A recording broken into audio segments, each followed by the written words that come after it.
Delhi police के सूत्रों के हवाले से खबर, प्रयागराज से गिरफ्तार आतंकी के पास से मिली 2 आईईडी को आज डिस्पोज ऑफ किया जा सकता है। पुलिस ने आईईडी के अलावा 2 ग्रेनेड, 2 पिस्तौल और करीब 50 कारतूस बरामद किए।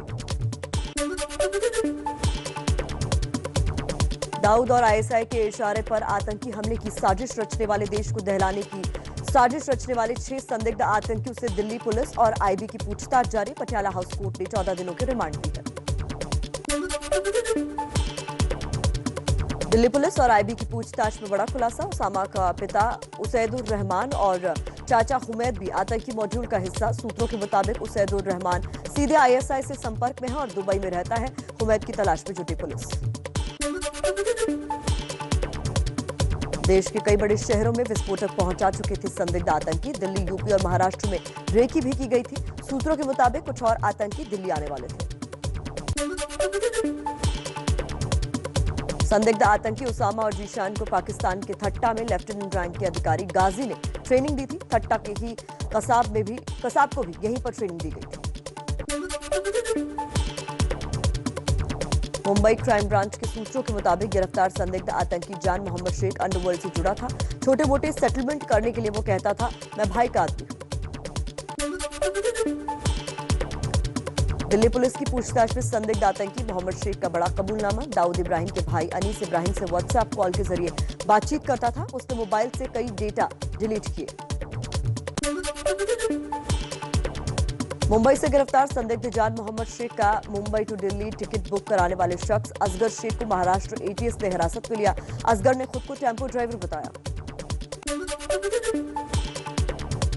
आतंकी मॉड्यूल का मुंबई कनेक्शन, धारावी के रहने वाले गिरफ्तार संदिग्ध मोहम्मद शेख के बारे में दिल्ली पुलिस को और जानकारी देने के लिए दिल्ली आएगी महाराष्ट्र एटीएस की टीम।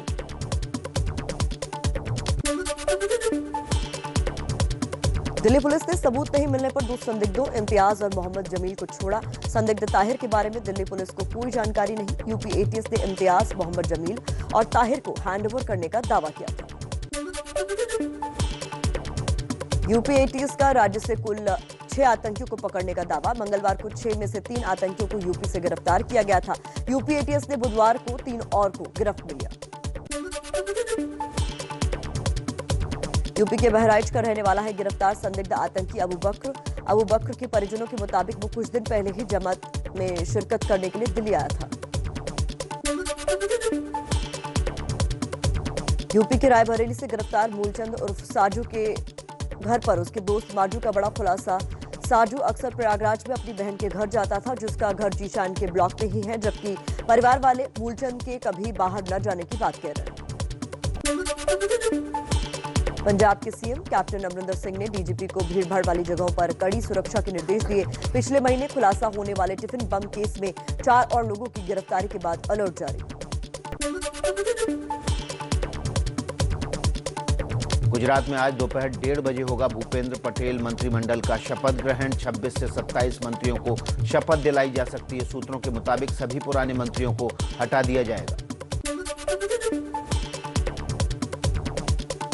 यूपी के सीएम योगी आदित्यनाथ का आज बाराबंकी दौरा। 246 परियोजनाओं का करेंगे लोकार्पण, शिलान्यास, जनसभा को भी करेंगे संबोधित। यूपी के सीएम योगी आदित्यनाथ 19 सितंबर को सरकार के 4.5 साल पूरा होने पर प्रेस कॉन्फ्रेंस करेंगे, सरकार की उपलब्धियां गिनाएंगे। यूपी में योगी कैबिनेट ने एक और एटीएस सेंटर बनाने के प्रस्ताव को मंजूरी दी। देवबंद के बाद अब मऊ में एटीएस का सेंटर बनाया जाएगा। यूपी की राजनीति में अब्बाजान के बाद चचाजान की एंट्री। किसान नेता राकेश टिकैत का ओवैसी और बीजेपी पर निशाना। कहा, ओवैसी बीजेपी के चचाजान हैं जो यूपी आ चुके हैं, किसानों को बर्बाद करने की कोशिश होगी। राकेश टिकैत पर यूपी में एआईएमआईएम अध्यक्ष शौकत अली ने किया पलटवार। कहा, अरविंद केजरीवाल की तरह राकेश टिकैत नेता बनना चाहते हैं। राकेश खुद बीजेपी के साथ थे, उन्हें अपने भीतर देखने की जरूरत है। बीजेपी ने भी राकेश टिकैत पर निशाना साधा। बीजेपी प्रवक्ता राकेश टिकैत ने कहा, टिकैत एसपी बीएसपी के लिए कितनी ही फील्डिंग कर लें, लेकिन योगी को हिला नहीं पाएंगे। आम आदमी पार्टी की यूपी विधानसभा चुनाव के लिए संभावित 100 उम्मीदवारों की सूची जारी। पार्टी ने कहा आने वाले वक्त में अगर इनका काम अच्छा रहा तो इनके नाम फाइनल हो सकते हैं। राजनीति से ही जुड़ी हुई कुछ और खबरों का रुख कर लेते हैं फटाफट अंदाज में।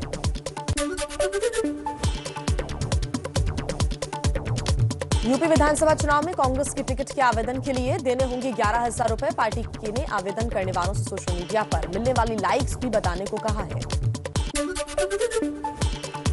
वाराणसी में सुहेलदेव भारतीय समाज पार्टी के अध्यक्ष ओम प्रकाश राजभर का सरकार पर गंभीर आरोप। कहा चुनाव आते ही आतंकवादी दिखाई देने लगते हैं, इन्हें सरकार लाती है, साथ ही साथ हिंदू मुस्लिम के नारे भी तेज हो जाते हैं। ओम प्रकाश राजभर के बिगड़े बोल। बीजेपी के SC ST और पिछड़े वर्ग के नेताओं को लेकर दिया विवादित बयान। ओम प्रकाश राजभर ने मुख्तार अंसारी को बताया गरीबों का मसीहा। कहा यूपी के किसी भी सीट से चुनाव लड़ना चाहेंगे तो हम लड़ाएंगे, उनका और उनके परिवार का स्वागत है। केंद्रीय मंत्री रामदास अठावले ने अपनी नई पार्टी RPI के लिए यूपी विधानसभा चुनाव में 10 से 12 सीटों की मांग की है। कहा हमारी पार्टी के चुनाव लड़ने से BSP को नुकसान और बीजेपी को फायदा होगा। मुजफ्फरनगर में बीजेपी विधायक विक्रम सैनी का बड़बोला अंदाज दिखा। कहा किसी को अल्लाहू अकबर बोलकर वोट मिलता है और हमें जय श्री राम बोलकर। योगी सरकार के मंत्री रविंद्र जायसवाल को बड़ा झटका। प्रयागराज की स्पेशल MP MLA कोर्ट ने जायसवाल के खिलाफ दर्ज आपराधिक मुकदमा वापस लेने की अर्जी खारिज की। हाल ही में राहुल गांधी की वैष्णो देवी यात्रा पर विवाद शुरू। बीजेपी का दावा राहुल ने माता रानी के जयकारे नहीं लगाए, जिससे कटरा की धरती अपवित्र हुई। बीजेपी ने शुद्धिकरण के लिए गंगा जल का छिड़काव किया। दिल्ली में महिला कांग्रेस के स्थापना दिवस कार्यक्रम में राहुल गांधी का संघ पर हमला। बीजेपी RSS के लोग झूठे हिंदू हैं, ये हिंदू धर्म की दलाली करते हैं। घट गई है दुर्गा लक्ष्मी सरस्वती की शक्ति। बीजेपी प्रवक्ता संबित पात्रा का राहुल पर पलटवार। बोले बार बार हिंदू धर्म की भावनाओं को आहत करने का काम कर रहे हैं राहुल गांधी, देश से माफी मांगे। मध्य प्रदेश के बीजेपी विधायक रामेश्वर शर्मा ने कहा कि हिंदू देवी देवताओं का अपमान करने पर राहुल गांधी देश से माफी मांगे। गुरुवार को FIR दर्ज कराऊंगा। TMC की अर्पिता घोष ने राज्यसभा सांसद पद से इस्तीफा दे दिया है। सभापति वेंकैया नायडू ने इस्तीफा मंजूर किया। सूत्रों के हवाले से खबर। बंगाल सरकार के एक पूर्व मंत्री राज्यसभा जा सकते हैं। भवानीपुर सीट से चुनाव लड़ रही ममता बनर्जी ने भवानीपुर के गुरुद्वारे में मत्था टेका। बोली आजादी की लड़ाई से ही पंजाब और बंगाल का रिश्ता जुड़ा है। पंजाब के CM कैप्टन अमरिंदर सिंह के बयान पर हरियाणा में बवाल। नाराज बीजेपी कार्यकर्ताओं का रोहतक में प्रदर्शन। अमरिंदर ने किसानों को दिल्ली और हरियाणा में जाकर आंदोलन करने को कहा था। कैप्टन के बयान पर करनाल में बीजेपी का निशाना। कहा कांग्रेस भोले भाले किसानों के नाम पर ओछी राजनीति कर रही है। अमरिंदर सिंह का चेहरा बेनकाब हो गया। यमुनानगर में कैप्टन अमरिंदर सिंह के विरोध में सड़कों पर उतरे बीजेपी कार्यकर्ता। कैप्टन का पुतला फूका, जमकर नारेबाजी की। विधायक घनश्याम दास अरोड़ा बोले कैप्टन का बयान सरासर गलत, बर्दाश्त तो नहीं किया जाएगा। फतेहाबाद में भी कैप्टन के खिलाफ प्रदर्शन जारी। शहर के लाल बत्ती चौक पर जलाया गया अमरिंदर सिंह का पुतला। किसान संगठनों से बातचीत के लिए हरियाणा सरकार ने उच्च स्तरीय कमेटी बनाई है। गृह मंत्री अनिल विज ने कहा बंद रास्तों को खोलने के लिए किसानों से बातचीत होगी। कृषि कानून को लेकर कांग्रेस ने अकाली दल को घेरा। सिद्धू बोले बादल परिवार ने ही रखी थी कानून की नींव, उनके प्रस्ताव को ही केंद्र ने माना। चुनाव के बाद फिर बीजेपी के पास चले जाएंगे। पंजाब चुनाव पर भी किसानों के गुट में मतभेद। संयुक्त किसान मोर्चा का ऐलान, चुनावी घोषणा तक कोई भी पार्टी ना करे चुनाव प्रचार। तो भारतीय किसान यूनियन का बयान, बीजेपी के अलावा बाकी पार्टियों का ना हो विरोध। चलिए पड़ोसी देश अफगानिस्तान की बात कर लेते हैं। वो देश जिसकी शक्ल और सूरत महज एक महीने में इतनी बदल गई है कि पहचानना मुश्किल हो गया है। यहाँ तालिबानी हुकूमत आने के बाद लोगों ने अपना वतन छोड़ दिया या फिर खुद को उन बंदूकों के हवाले कर दिया। क्या बच्चे, क्या बड़े और क्या महिला, किस तरह बदल गई ये तस्वीर देखते हैं।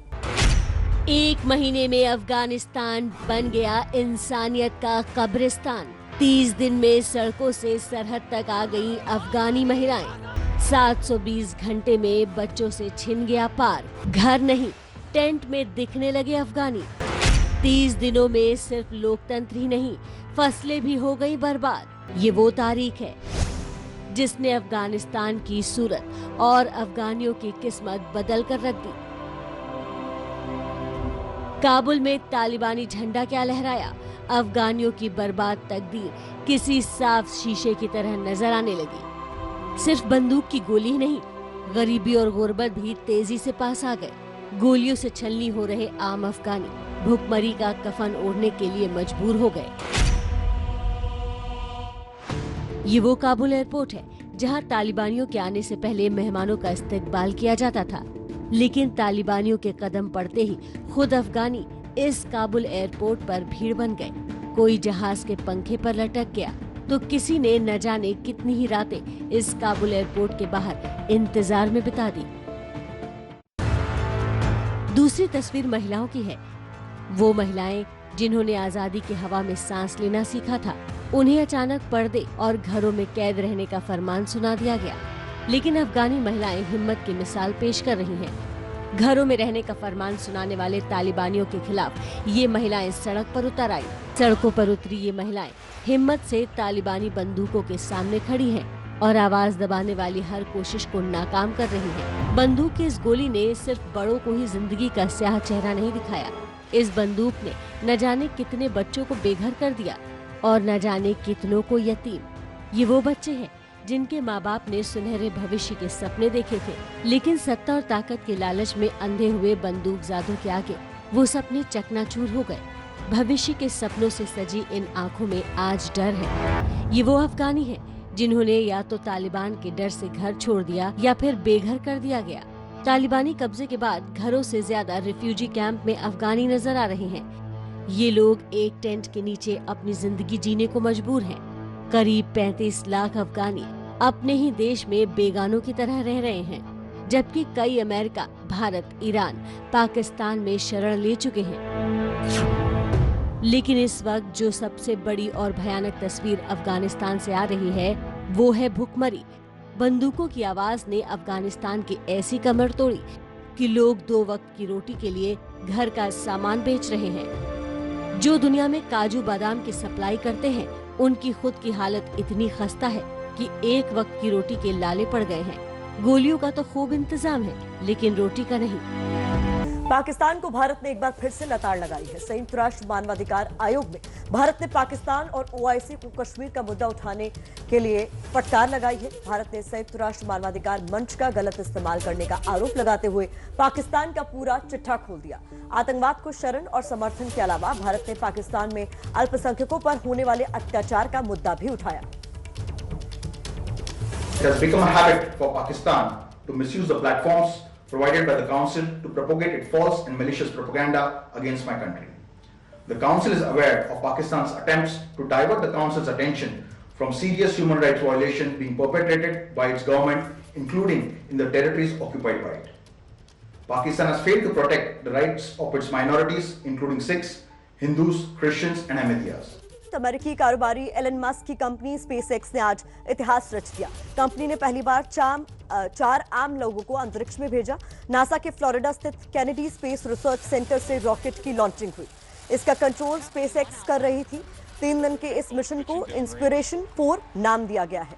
अंतरिक्ष में 3 दिनों के बाद ये स्पेसक्राफ्ट पृथ्वी के वायुमंडल में फिर से प्रवेश करेगा। ये अंतरिक्ष यात्री 357 मील यानी करीब 575 किलोमीटर की ऊंचाई पर जाएंगे।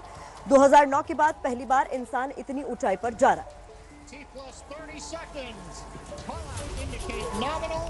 तो आपको बताते हैं कि अब वो 4 चेहरे कौन से हैं जो इस स्पेस टूरिज्म का हिस्सा है। तो आज से स्पेस टूरिज्म की शुरुआत हो रही है। ये 4 वो नाम है आपके सामने: जेरेड आइजैकमैन, हेली आर्केनो, शॉन प्रॉक्टर और क्रिस सेम्ब्रोस्की। तो इनके बारे में कुछ महत्वपूर्ण जानकारी आप तक पहुंचा देते हैं। ये मिशन कमांडर हैं जेरेड आइजैकमैन, जिनकी उम्र 38 साल है। आपको बता दें शिफ्ट फॉर पेमेंट्स नाम की पेमेंट कंपनी है जिसके फाउंडर और सीईओ हैं। 16 साल की उम्र में इन्होंने इस कंपनी की शुरुआत की। ये प्रोफेशनल पायलट हैं, अमेरिकी एयरफोर्स के पायलट्स को ट्रेनिंग भी देते हैं। अब दूसरे चेहरे की बात कर लेते हैं जो इस मिशन का हिस्सा है, वो है हेली आर्केनो। इनकी उम्र महज 29 साल है। आपको बता दें कि ये कैंसर सर्वाइवर है। अंतरिक्ष में जाने वाली सबसे कम उम्र की अमेरिकी नागरिक है हेली को हड्डियों का कैंसर था। मिशन में मेडिकल ऑफिसर की जिम्मेदारी इनको मिली हुई है। बात कर लेते हैं अगले चेहरे की, जो है शॉन प्रॉक्टर का चेहरा। ये 51 साल के हैं, जो कि जियोलॉजी की प्रोफेसर हैं। प्रॉक्टर के पिता भी नासा के साथ काम कर चुके हैं, कई बार स्पेस प्रोग्राम में पार्टिसिपेट इन्होंने किया, मिशन में पायलट की भूमिका में है। और आखिर में क्रिस सेम्ब्रोस्की, जो कि 42 साल के हैं। आपको बता दें कि अमेरिकी एयरफोर्स के पायलट रहे हैं, इराक युद्ध में ये शामिल रहे थे। एरोस्पेस और डिफेंस निर्माता कंपनी लॉकहीड मार्टिन के साथ ये काम कर रहे हैं। दिल्ली पुलिस के सूत्रों के हवाले से खबर, प्रयागराज से गिरफ्तार आतंकी के पास से मिली 2 आईईडी को आज डिस्पोज ऑफ किया जाएगा। पुलिस ने आईईडी के अलावा 2 ग्रेनेड, 2 पिस्तौल और करीब 50 कारतूस बरामद किए।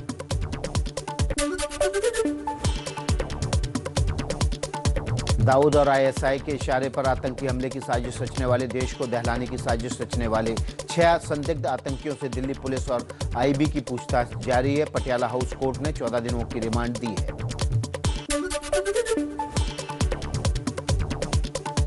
दिल्ली पुलिस और आईबी की पूछताछ में बड़ा खुलासा, उसामा का पिता उसैदुर रहमान और चाचा हुमैद भी आतंकी मॉड्यूल का हिस्सा। सूत्रों के मुताबिक उसैदुर रहमान सीधे आईएसआई से संपर्क में है और दुबई में रहता है। हुमैद की तलाश में जुटी है पुलिस। देश के कई बड़े शहरों में विस्फोट तक पहुंचा चुके संदिग्ध आतंकी, दिल्ली और यूपी में रेकी भी की गई थी। सूत्रों के मुताबिक कुछ और आतंकी दिल्ली आने वाले थे। संदिग्ध आतंकी ओसामा और जीशान को पाकिस्तान के ठट्टा में लेफ्टिनेंट रैंक के अधिकारी गाजी ने ट्रेनिंग दी थी। ठट्टा में ही कसाब को ट्रेनिंग दी गई थी। मुंबई क्राइम ब्रांच के सूत्रों के मुताबिक गिरफ्तार संदिग्ध आतंकी जान मोहम्मद शेख अंडरवर्ल्ड से जुड़ा था। छोटे मोटे सेटलमेंट करने के लिए वो कहता था, मैं भाई का आदमी। दिल्ली पुलिस की पूछताछ में संदिग्ध आतंकी मोहम्मद शेख का बड़ा कबूलनामा, दाऊद इब्राहिम के भाई अनीस इब्राहिम से व्हाट्सएप कॉल के जरिए बातचीत करता था। उसने मोबाइल से कई डाटा डिलीट किया है।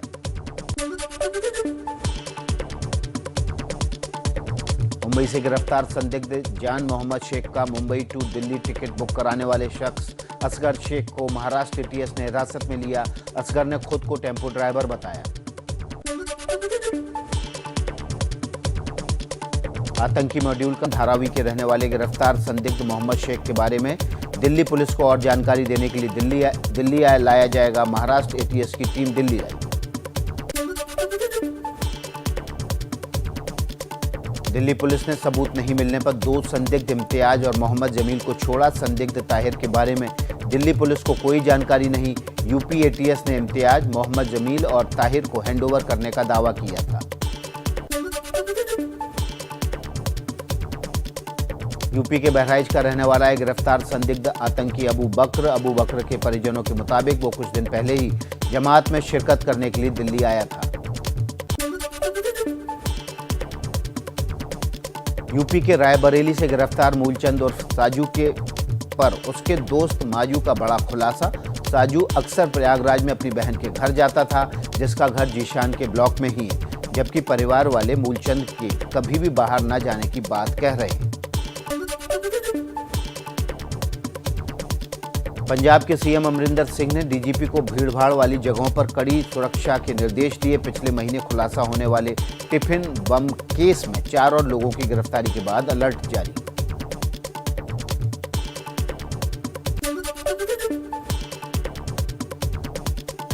आज रक्षा मंत्रालय को मिलेंगे 2 नए ऑफिस। 7,000 कर्मचारियों के लिए नए डिफेंस कॉम्प्लेक्स का उद्घाटन करेंगे पीएम।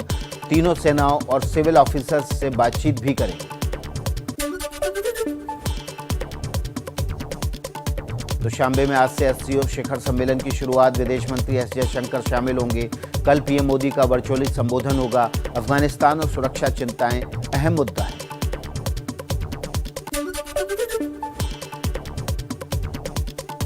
टाइम मैगजीन की 100 सबसे प्रभावशाली हस्तियों की सूची में पीएम मोदी और बंगाल की सीएम ममता बनर्जी के अलावा सीरम इंस्टीट्यूट के सीईओ अदार पूनावाला को जगह। अफगानिस्तान के डिप्टी पीएम अब्दुल गनी बरादर का भी सूची में नाम। पीएम मोदी ने कहा, संसद टीवी सोशल मीडिया और ओटीटी प्लेटफॉर्म पर भी होगा। संसद टीवी के नाम से एक ऐप भी होगा। आइए देश दुनिया की कुछ अहम खबरें आपको बता दें फटाफट अंदाज में। गुजरात में आज दोपहर 1:30 बजे होगा भूपेंद्र पटेल मंत्रिमंडल का शपथ ग्रहण। 26 से 27 मंत्रियों को शपथ दिलाई जा सकती है। सूत्रों के मुताबिक सभी पुराने मंत्रियों को हटा दिया जाएगा।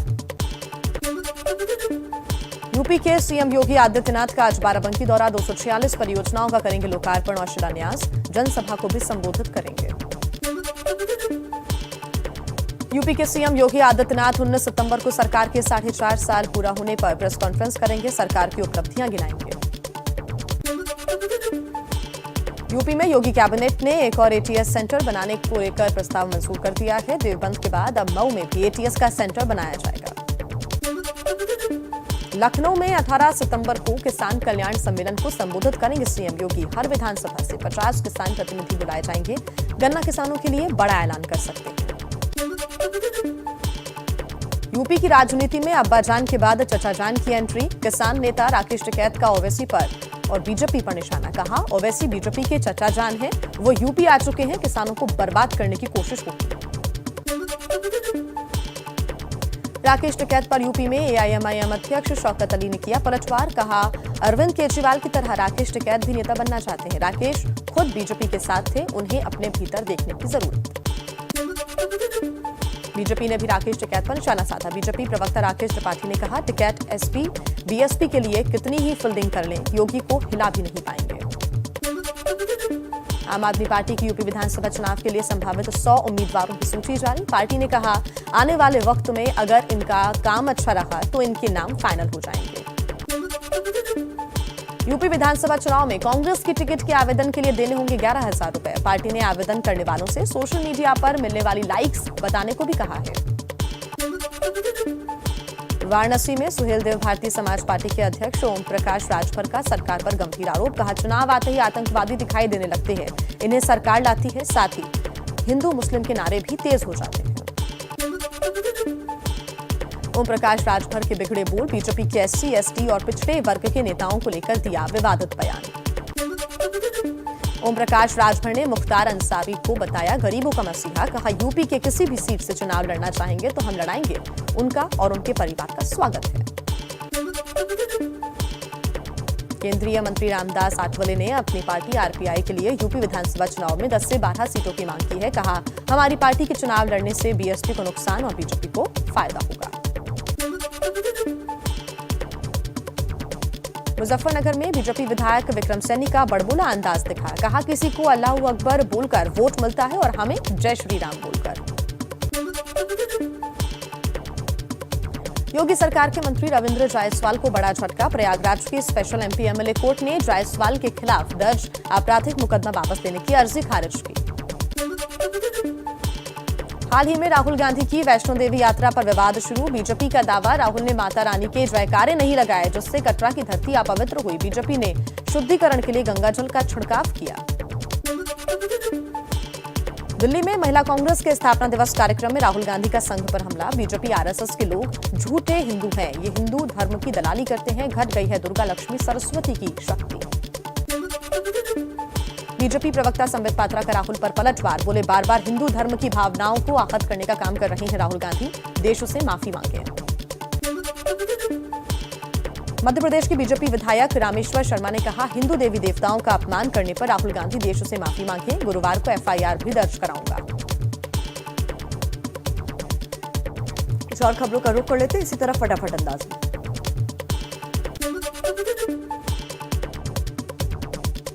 टीएमसी की अर्पिता घोष ने राज्यसभा सांसद पद से इस्तीफा दिया। सभापति वेंकैया नायडू ने इस्तीफा मंजूर किया। सूत्रों के मुताबिक बंगाल सरकार के एक पूर्व मंत्री राज्यसभा जा सकते हैं। भवानीपुर सीट से चुनाव लड़ रही ममता बनर्जी ने भवानीपुर के गुरुद्वारे में मत्था टेका। बोली आजादी की लड़ाई से ही पंजाब और बंगाल का रिश्ता जुड़ा हुआ है। मोदी सरकार का टेलीकॉम सेक्टर के लिए बड़े राहत पैकेज का ऐलान। 100% एफडीआई को मंजूरी। सबसे बड़ी बात पेनाल्टी जमा कराने के लिए 2 की जगह 4 साल की मोहलत दी गई, लेकिन ब्याज जमा कराना होगा। मोदी कैबिनेट ने ऑटो और ड्रोन सेक्टर के लिए पीएलआई योजना पर भी लगाई मुहर। इसके लिए 26,018 करोड़ रुपए का प्रावधान। केंद्रीय सड़क और परिवहन मंत्री नितिन गडकरी आज और कल महत्वाकांक्षी परियोजना दिल्ली मुंबई एक्सप्रेसवे का मुआयना करेंगे। पंजाब के सीएम कैप्टन अमरिंदर सिंह के बयान पर हरियाणा में बवाल, नाराज बीजेपी कार्यकर्ताओं का रोहतक में प्रदर्शन। अमरिंदर ने किसानों को दिल्ली और हरियाणा में जाकर आंदोलन करने को कहा था। कैप्टन के बयान पर करनाल में बीजेपी का निशाना, कहा कांग्रेस भोले भाले किसानों के नाम पर ओछी राजनीति कर रही है। अमरिंदर सिंह का चेहरा बेनकाब हो गया। यमुनानगर में कैप्टन अमरिंदर सिंह के विरोध में सड़कों पर उतरे बीजेपी कार्यकर्ता, कैप्टन का पुतला फूंका, जमकर नारेबाजी की।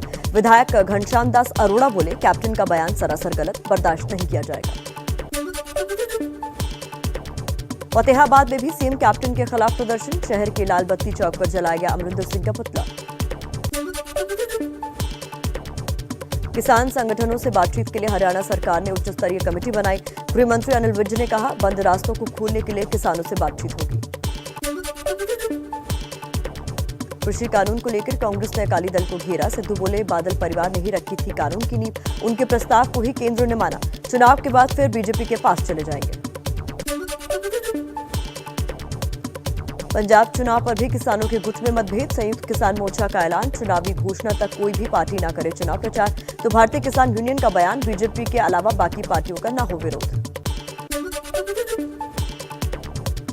95 करोड़ मुआवजे की मांग को लेकर मोहाली पहुंचे पंजाब के 6 जिलों से किसान। चंडीगढ़ में सीएम आवास घेरने निकले किसानों को पुलिस ने रोका। कैप्टन ने 21 सितंबर को मिलने का वक्त दिया। किसानों ने कहा, मांगे नहीं मानी तो दोबारा धरना देंगे। महाराष्ट्र की उद्धव सरकार का बड़ा फैसला, ओबीसी को राजनीतिक आरक्षण दिलाने के लिए अध्यादेश आएगा। मंत्री छगन भुजबल ने कहा, सुप्रीम कोर्ट के 50% की सीमा के आदेश के दायरे को ध्यान में रखेंगे। बंगाल में विधानसभा चुनाव बाद हुई हिंसा मामले में आज टीएमसी नेता शेख सुफियान से होंगे सवाल। सीबीआई ने शेख सुफियान को पूछताछ के लिए बुलाया। दिवाली पर इस साल भी दिल्ली में पटाखे बैन, सीएम केजरीवाल बोले, पिछले 3 साल से दिवाली के वक्त खतरनाक प्रदूषण को देखते हुए फैसला लिया गया। पटाखों की स्टोरेज, बिक्री और इस्तेमाल पर पूरी तरह से पाबंदी रहेगी। यूपी के राजभवन परिसर में लगेगी भगवान शिव की 4 फीट की भव्य प्रतिमा, जिसके पीछे 7 फीट ऊंचा पहाड़ भी बनेगा। राज्यपाल आनंदीबेन पटेल ने कल भूमि पूजन के साथ शिलान्यास किया। डिंडौरी जिले समेत आसपास के इलाकों में भी भारी बारिश का कहर, नर्मदा समेत सभी नदियों का जलस्तर बढ़ा। नर्मदा किनारे घाट और कई मंदिर डूबे। एसडीआरएफ और होमगार्ड के जवानों की तैनाती। डिंडौरी के अमरपुर में बाढ़ से उफनती नदी का पुल करने की कोशिश में पिकअप वाहन नदी में समाया। ड्राइवर ने किसी तरह जान बचाई। घंटों तक अमरपुर डिंडौरी सड़क पर आवाजाही बाधित रही। बिहार में बाढ़ की तबाही जारी, सोनपुर से सामने आई कटाव की खौफनाक तस्वीरें। सबलपुर गांव के दर्जनों घर एक एक कर गंगा की गोद में समाये। दहशत में नदी किनारे बसे लोग। देश में कोरोना के 27,176 नए केस सामने आए। लगातार 80 दिन से आंकड़ा 50,000 से कम, लेकिन पिछले 24 घंटे में और 284 मरीजों की मौत हो गई। देश में जारी टीकाकरण अभियान के तहत अब तक 76 करोड़ 47 लाख से ज्यादा वैक्सीन की डोज दी गई। कल सबसे ज्यादा 10,61,000 डोज महाराष्ट्र में दी गई। एमपी के कटनी में बढ़ते डेंगू और वायरल बुखार के मरीज, जिनमें सबसे ज्यादा बच्चे। लोगों का आरोप, फैलते डेंगू के बाद भी शहर में कई जगह गंदगी और पानी जमा, जिस पर अधिकारियों की नजर ही नहीं। इस वक्त एक बड़ी खबर आ रही है, तालिबानी नेता मुल्ला बिरादर से जुड़ी हुई ये खबर है। मौत की खबरों के बीच मुल्ला बिरादर ने टीवी इंटरव्यू दिया है। सोशल मीडिया पर मुल्ला बिरादर की मौत की खबर चल रही थी। ये कहा जा रहा था कि पिछले 5 दिनों से वो लापता है। इस खबर का खंडन करते हुए मुल्ला बिरादर ने इंटरव्यू दिया है। तालिबानी नेता मुल्ला बिरादर अफगानिस्तान की अंतरिम सरकार में उप प्रधानमंत्री है। 5 दिनों से उसके लापता होने की खबर सोशल मीडिया पर चल रही थी, लेकिन इसी बीच मुल्ला बिरादर ने स्थानीय अफगानिस्तानी चैनल RAT को अपना एक इंटरव्यू दिया है। इस इंटरव्यू का प्रसारण जल्द ही RAT चैनल पर होगा, लेकिन इस बीच ये खबर आई है कि अब उप प्रधानमंत्री मुल्ला बिरादर ठीक ठाक हैं और उन्होंने उन अफवाहों पर लगाम लगाने के लिए जो सोशल मीडिया पर उनके लापता होने से जुड़ी हुई चल रही थी, उन खबरों पर लगाम लगाने के लिए उन्होंने इंटरव्यू दिया है। ये वही तस्वीरें, वही इंटरव्यू की तस्वीरें हैं इस वक्त आप देख रहे हैं, जो उन्होंने अफगानिस्तान के सरकारी चैनल RAT को दिया है। जो कोविड काल में बुरी तरह लड़खड़ाई। और अब इस अर्थव्यवस्था को बूस्टर डोज देने के लिए केंद्र सरकार ने बुधवार को कुछ नए ऐलान किए हैं। रोटी और रोजगार की जरूरतों को पूरा करने में सरकार का यह ऐलान कितना फायदेमंद साबित होगा या फिर होगा भी या नहीं, सरकार के इसी ऐलान पर ये रिपोर्ट देखिए।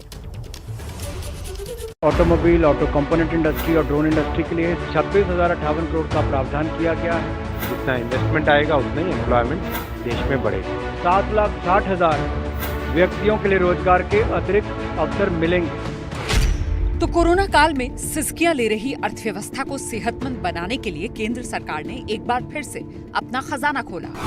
पीएम मोदी की अध्यक्षता में बुधवार को हुई कैबिनेट बैठक में कई बड़े फैसले लिए गए, लेकिन सरकार का ज्यादा फोकस 2 बड़े उद्योगों पर रहा। पहला टेलीकॉम उद्योग, दूसरा ऑटो सेक्टर। सबसे पहले बात देश की ऑटोमोबाइल इंडस्ट्री की, जो देश में रोजगार के सबसे बड़े क्षेत्रों में से एक है और जीडीपी में बड़ा योगदान निभाता है। लेकिन कोरोना की वजह से ऑटो सेक्टर लड़खड़ा गया। इसीलिए सरकार ने ऑटो सेक्टर को बड़ी आर्थिक मदद देने का ऐलान किया। कैबिनेट के फैसले के मुताबिक सरकार ने ऑटो और ड्रोन सेक्टर के लिए 26,058 करोड़ रुपए की पीएलआई स्कीम को मंजूरी दी। स्कीम के तहत 25,938 करोड़ रुपए ऑटो सेक्टर को दिए जाएंगे और दावा है सरकार के आर्थिक बूस्टर से अगले 5 साल में ऑटो सेक्टर में 42,500 करोड़ रुपए का निवेश होगा। इस तरह ड्रोन सेक्टर को 120 करोड़ रुपए की आर्थिक मदद दी जाएगी और अगले 5 साल में इस उद्योग में 5,000 करोड़ से अधिक का नया निवेश आने की उम्मीद है।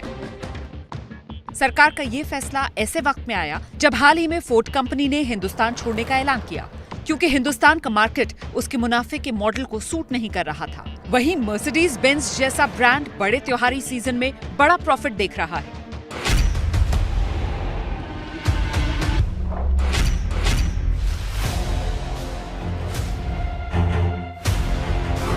पीएलआई स्कीम में जो एडवांस ऑटोमोटिव टेक्नोलॉजी को इंसेंटिव किया जाना जो इसमें प्रस्तावित है, वो इसलिए भी है कि भारत ऑटोमोबाइल सेक्टर में ग्लोबल प्लेयर बन सके और जो लेटेस्ट टेक्नोलॉजीज दुनिया भर में है उसका भी हम उपयोग कर सकें। चयनित चैंपियन ऑटो कंपनी जो हैं उनको 5 वर्ष में कम से कम 2,000 करोड़ रुपए का नया पूंजी निवेश करना होगा। 2 व्हीलर और 3 व्हीलर के लिए लक्ष्य 1,000 करोड़ रुपए का होगा। निवेश का सीधा संबंध रोजगार से होता है और केंद्र सरकार का दावा है कि ऑटो और ड्रोन सेक्टर में नया निवेश 7,60,000 से ज्यादा रोजगार के अवसर लेकर आएगा। देश में इस महीने की मौजूदा बेरोजगारी दर 7.8% है। सरकार का पूरा जोर ऑटोमोबाइल सेक्टर पर इसलिए भी है क्योंकि देश के मैन्युफैक्चरिंग उद्योग में ऑटो सेक्टर की हिस्सेदारी 35% है और देश की कुल जीडीपी की बात करें तो इसकी भागीदारी 7.1% और सरकार इसे बढ़ाकर 12% करना चाहती है। मैं समझता हूं कि रोजगार को बढ़ाने के लिए ये प्रोडक्शन लिंक्ड इंसेंटिव्स एक डबल फायदा पहुंचाता है। एक तरफ कैपिटल निवेश होता है, कैपिटल इन्वेस्टमेंट होती है उस इंडस्ट्री में, दूसरी तरफ रोजगार के अवसर पैदा होते हैं और साथ में वोकल फॉर लोकल जो प्रधानमंत्री जी का नारा है उसको साथ साथ अपने आप ही बढ़ावा मिलता है, क्योंकि भारत का वर्चस्व ऑटोमोबाइल क्षेत्र में बढ़ेगा। बुधवार को सरकार ने टेलीकॉम सेक्टर के लिए भी निवेश के नए रास्ते खोलने की कोशिश की। नए फैसले के तहत टेलीकॉम सेक्टर में अब 100% ऑटोमेटिक रूट से निवेश किया जा सकेगा। स्पेक्ट्रम शेयरिंग को पूरी तरह इजाजत दी गई। टेलीकॉम सेक्टर को बकाया पैसों के भुगतान के लिए 4 साल का मोरेटोरियम दिया गया। स्पेक्ट्रम की नीलामी अब 20 साल की जगह 30 साल के लिए की जाएगी। सरकार एक के बाद एक रिफॉर्म कर रही है। बाजार बढ़ सके इसके लिए रियायत के नए रास्तों को भी खोल रही है, लेकिन अर्थव्यवस्था को पटरी पर लौटने में अभी लंबा वक्त लगेगा। तो देखा आपने, मोदी सरकार ने टेलीकॉम सेक्टर के लिए बड़े राहत पैकेज का ऐलान किया है। टेलीकॉम सेक्टर में 100% एफडीआई को मंजूरी दी गई है। सबसे बड़ी बात, पेनाल्टी जमा करने के लिए 2 की जगह 4 साल की मोहलत दी गई, लेकिन ब्याज जमा कराना होगा। मंत्री अश्विनी वैष्णव से बात की हमारे संवाददाता प्रशांत। वित्तीय संकट से जूझ रहे टेलीकॉम सेक्टर को राहत देने के लिए सरकार ने कई बड़े फैसले किए हैं।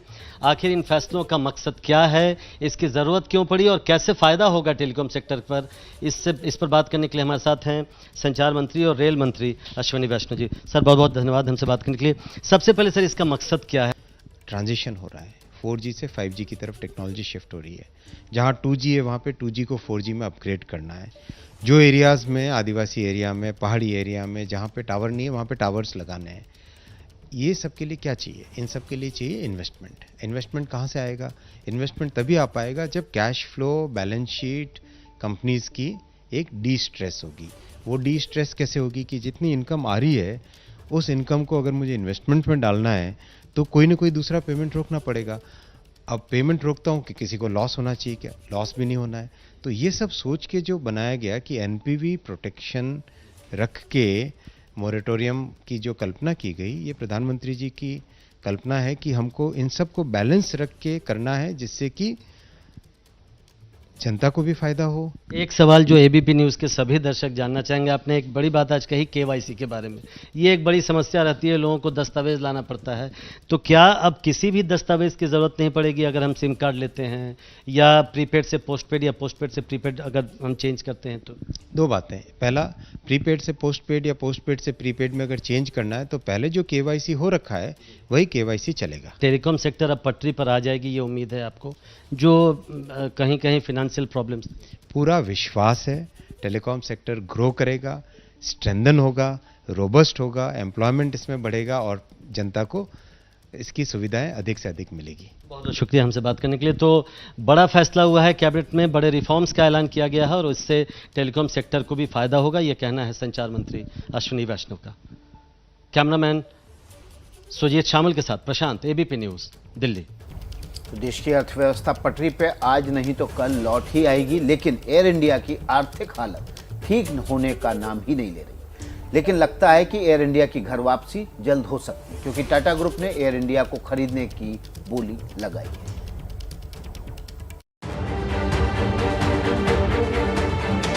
अनगिनत मुसाफिरों को उनकी मंजिल तक पहुंचाने वाली एयर इंडिया को बहुत जल्द अपनी नई मंजिल मिलने वाली है और बहुत मुमकिन है कि एयर इंडिया की फिर से घर वापसी हो जाए। सरकार ने एयर इंडिया को बेचने के लिए बोली मंगाई थी, जिसकी मियाद बुधवार को खत्म हो गई। टाटा ग्रुप और स्पाइस जेट के चेयरमैन अजय सिंह ने एयर इंडिया को खरीदने के लिए आखिरी बोली लगाई है, लेकिन सूत्रों के मुताबिक टाटा सन्स का दावा ज्यादा मजबूत है, इसलिए कहा जा रहा है कि एयर इंडिया की घर वापसी हो सकती है। एयर इंडिया को 1932 में टाटा ग्रुप ने ही शुरू किया था।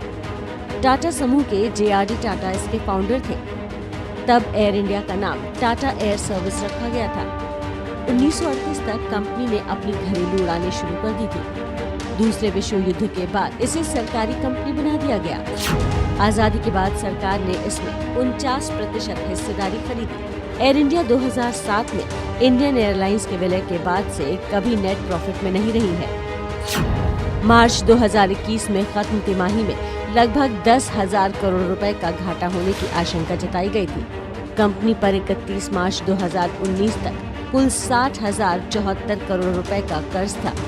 जो एयर इंडिया को खरीदेगा उसे इसमें से 23,286.5 करोड़ रुपए के कर्ज का बोझ उठाना होगा। मौजूदा समय में एयर इंडिया देश में 44 और विदेशों में 1800 लैंडिंग और पार्किंग स्लॉट को कंट्रोल करती है। दुनिया की आर्थिक महाशक्तियों को भी झटका लगा है और हर देश अब इस चोट से उबर रहा है, लेकिन हिंदुस्तान कितना उभरा और कितना नहीं, ये जानने के लिए हमने एक तुलनात्मक रिपोर्ट तैयार की है। इस रिपोर्ट की मदद से आप ये जान सकेंगे कि कोविड से पहले और कोविड के बाद हिंदुस्तान के कुछ प्रमुख क्षेत्रों में आखिर क्या बदलाव आए।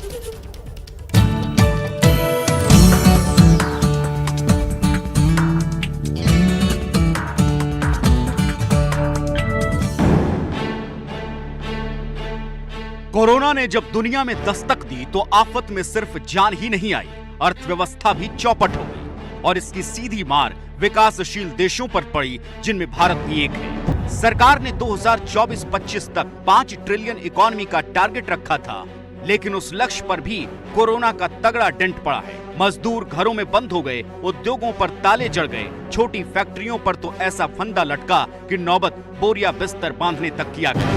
लेकिन अब धीरे धीरे ही सही सारे सेक्टर्स कोरोना की मार से उबर रहे हैं। कम से कम कुछ क्षेत्रों से ऐसे ही संकेत मिलने लगे हैं और आंकड़े बताते हैं कि सबसे ज्यादा बूम पावर सेक्टर में आया है। कोविड से पहले यानी अगस्त 2019 में पावर सेक्टर में 14.9% की बढ़ोतरी दर्ज की गई थी, लेकिन अगस्त 2021 में पावर सेक्टर ने रिकॉर्ड 17.1% की बढ़ोतरी दर्ज की है। सिर्फ पावर सेक्टर ही नहीं बल्कि दूसरे क्षेत्रों में भी अर्थव्यवस्था के लिए सकारात्मक संकेत मिल रहे हैं। सिर्फ अगस्त 2021 में करीब 19 लाख करोड़ रुपए के ई-वे बिल जनरेट किए गए हैं। जुलाई 2021 के हिसाब से इसमें 18.2% की बढ़ोतरी दर्ज की गई है। अगस्त 2020 की तुलना में ये 37.4% ज्यादा है और कोरोना काल यानी अगस्त 2019 से पहले 33.9% ज्यादा है। रेलवे भारतीय अर्थव्यवस्था की रीढ़ मानी जाती है क्योंकि पैसेंजर्स से ज्यादा ये उत्पादों की ढुलाई करती है। कोरोना काल में ये भी ठप पड़ गई थी, लेकिन मालगाड़ी भी रफ्तार पकड़ रही है।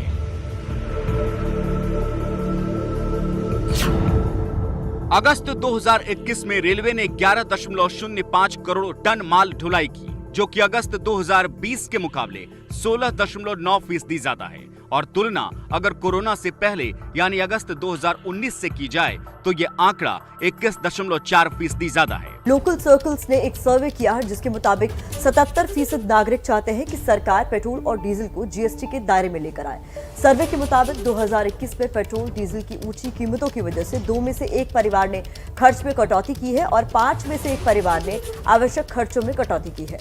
51% लोग पेट्रोल डीजल की ऊंची कीमतों से निपटने के लिए खर्च में कटौती कर रहे हैं। सर्वे में देश के 379 जिलों के 7500 से अधिक लोगों ने हिस्सा लिया। आपको बता दें कि 17 सितंबर को जीएसटी काउंसिल की बैठक होनी है। अगर लोगों की राय पर काउंसिल की मुहर लग जाती है तो लोगों को बढ़ते रेट से कुछ हद तक राहत मिल सकती है।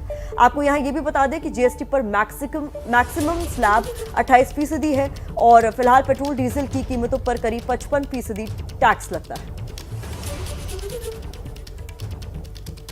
उम्मीद है कि जीएसटी काउंसिल की बैठक में डीजल और पेट्रोल के दामों पर विचार हुआ और जीएसटी के दायरे में आया तो हम सभी को राहत मिलेगी। बड़ी खबर आ रही, बड़ी खबर यूपी से है। यूपी सरकार ने पराली जलाने के मामले किसानों के ऊपर से 868 केस वापस ले लिए। Additional chief secretary Awanish Awasthi की तरफ से जारी किए गए बयान में कहा गया है कि किसान विकास में अहम किरदार निभाते हैं, इसलिए सरकार ने किसानों के ऊपर से पराली जलाने के 868 केस वापस ले लिए। हालांकि विपक्ष इस फैसले को चुनाव से जोड़कर जरूर देखेगा और सरकार पर सवाल भी उठाएगा, लेकिन इस वक्त की बड़ी खबर है किसानों के ऊपर पराली जलाने को लेकर दर्ज किए गए मुकदमे वापस ले लिए। ऐसे 868 मुकदमे वापस लिए गए। संयुक्त राष्ट्र मानवाधिकार में कश्मीर का मुद्दा उठाने का भारत ने पाकिस्तान को लताड़ा। कहा आतंक के संरक्षक पाकिस्तान में अल्पसंख्यक नहीं सुरक्षित। ऑर्गेनाइजेशन ऑफ इस्लामिक कॉपरेशन से नाराजगी जताई। पाकिस्तान का फिर दुनिया को दिखावा। भारत में दाऊद नेटवर्क के 6 आतंकियों की गिरफ्तारी और साजिश को लेकर सच को नकारा। कहा टेरर मॉड्यूल का पाकिस्तान से नहीं है कोई लेना देना। काबुल में अगवा अफगानी मूल के भारतीय कारोबारी का अब तक नहीं मिला कोई सुराग। विदेश मंत्रालय ने कहा मामले की जानकारी और तथ्य जुटा रहे हैं। तालिबान प्रवक्ता सुहेल शाहीन ने एबीपी न्यूज से कहा खबर को हम गंभीरता से ले रहे हैं। दुशांबे में आज से एससीओ शिखर सम्मेलन की शुरुआत। विदेश मंत्री एस जयशंकर शामिल होंगे। कल पीएम मोदी का वर्चुअली संबोधन होगा। अफगानिस्तान और सुरक्षा चिंताएं अहम मुद्दा। चीन के साथ तनातनी के बीच अमेरिका से बड़ी खबर। अमेरिका ने इंडो पैसिफिक क्षेत्र के लिए ब्रिटेन और ऑस्ट्रेलिया के साथ समझौता किया।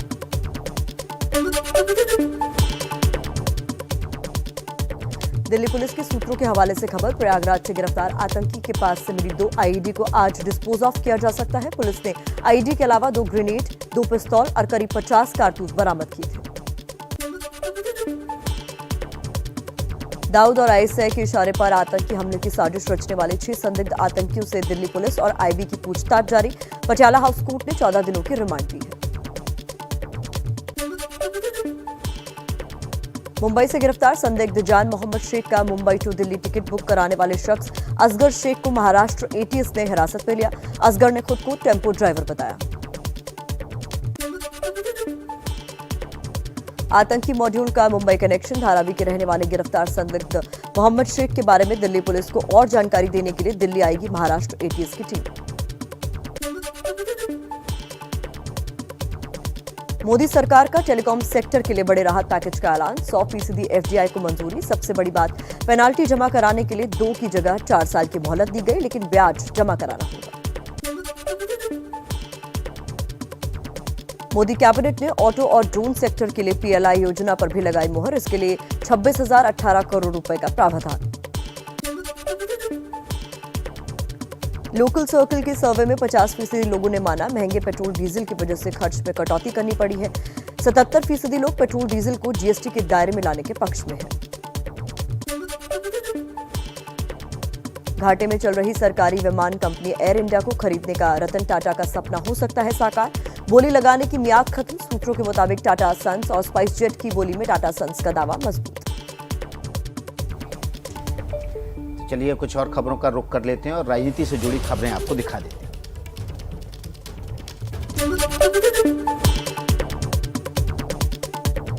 गुजरात में आज दोपहर 1:30 बजे होगा भूपेंद्र पटेल मंत्रिमंडल का शपथ ग्रहण। 26 से 27 मंत्रियों को शपथ दिलाई जा सकती है। सूत्रों के मुताबिक सभी पुराने मंत्रियों को हटा दिया जाएगा।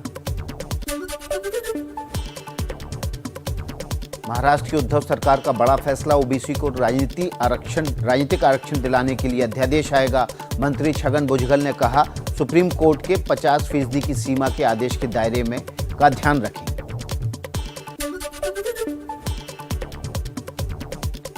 केंद्रीय सड़क और परिवहन मंत्री नितिन गडकरी आज और कल महत्वाकांक्षी परियोजना दिल्ली मुंबई एक्सप्रेसवे का मुआयना करेंगे। मुंबई में अभिनेता सोनू सूद के घर, दफ्तर और होटल समेत 6 जगहों पर आयकर विभाग ने करीब 20 घंटे तक सर्वे किया। सोनू के घर से आयकर टीम को क्या मिला, ये अभी तक साफ नहीं। और अब सबसे बड़े प्रदेश यानी कि यूपी चलते हैं, जहां चचा जान और अब्बा जान की राजनीति ने चुनाव से पहले प्रदेश का सियासी पारा हाई कर रखा है। यूपी की राजनीति में अब्बा जान के बाद चचा जान की एंट्री। किसान नेता राकेश टिकैत का ओवैसी और बीजेपी पर निशाना। कहा, ओवैसी बीजेपी के चचा जान हैं, वो यूपी आ चुके हैं, किसानों को बर्बाद करने की कोशिश होगी। राकेश टिकैत पर यूपी में एआईएमआईएम अध्यक्ष शौकत अली ने किया पलटवार। कहा, अरविंद केजरीवाल की तरह राकेश टिकैत नेता बनना चाहते हैं। राकेश खुद बीजेपी के साथ थे, उन्हें अपने भीतर देखने की जरूरत है।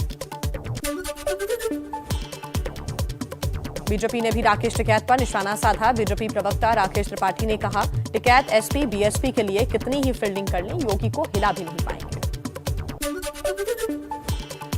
यूपी के सीएम योगी आदित्यनाथ का आज बाराबंकी दौरा। 246 परियोजनाओं का करेंगे लोकार्पण और शिलान्यास। जनसभा को भी करेंगे संबोधित। ओम प्रकाश राजभर ने मुख्तार अंसारी को बताया गरीबों का मसीहा। कहा, यूपी के किसी भी सीट से चुनाव लड़ना चाहेंगे तो हम लड़ाएंगे। उनका और उनके परिवार का स्वागत है। यूपी के राजभवन परिसर में लगेगी भगवान शिव की 4 फीट की भव्य प्रतिमा, जिसके पीछे 7 फीट ऊंचा पहाड़ भी बनेगा। राज्यपाल आनंदीबेन पटेल ने कल भूमि पूजन के साथ शिलान्यास भी किया।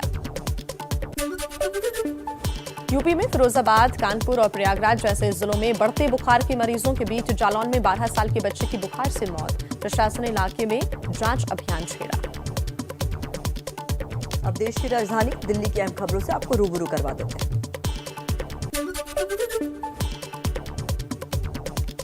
आज रक्षा मंत्रालय को मिलेंगे 2 नए ऑफिस। 7,000 कर्मचारियों के लिए नए डिफेंस कॉम्प्लेक्स का उद्घाटन करेंगे प्रधानमंत्री मोदी। तीनों सेनाओं और सिविल ऑफिसर्स से बातचीत भी करेंगे। दिल्ली में महिला कांग्रेस के स्थापना दिवस कार्यक्रम में राहुल गांधी का संघ पर हमला। बीजेपी आरएसएस के लोग झूठे हिंदू हैं। कहा, ये हिंदू धर्म की दलाली करते हैं। घट गई है दुर्गा, लक्ष्मी, सरस्वती की शक्ति। दिवाली पर इस साल भी दिल्ली में पटाखे बैन। सीएम केजरीवाल ने कहा, पिछले 3 साल से दिवाली के वक्त खतरनाक प्रदूषण को देखते हुए फैसला लिया। पटाखों की स्टोरेज, बिक्री और इस्तेमाल पर पूरी तरह पाबंदी रहेगी। चलिए दिल्ली से लगे हरियाणा पंजाब की भी कुछ खबरें आपको दिखा देते हैं।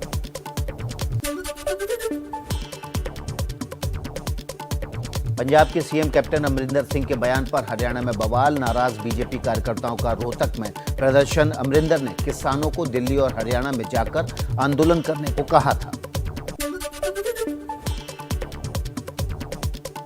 कैप्टन के बयान पर करनाल में बीजेपी का निशाना। कहा, कांग्रेस भोले भाले किसानों के नाम पर ऊंची राजनीति कर रही है। अमरिंदर सिंह का चेहरा बेनकाब हो गया। यमुनानगर और फतेहाबाद में हुआ था प्रदर्शन।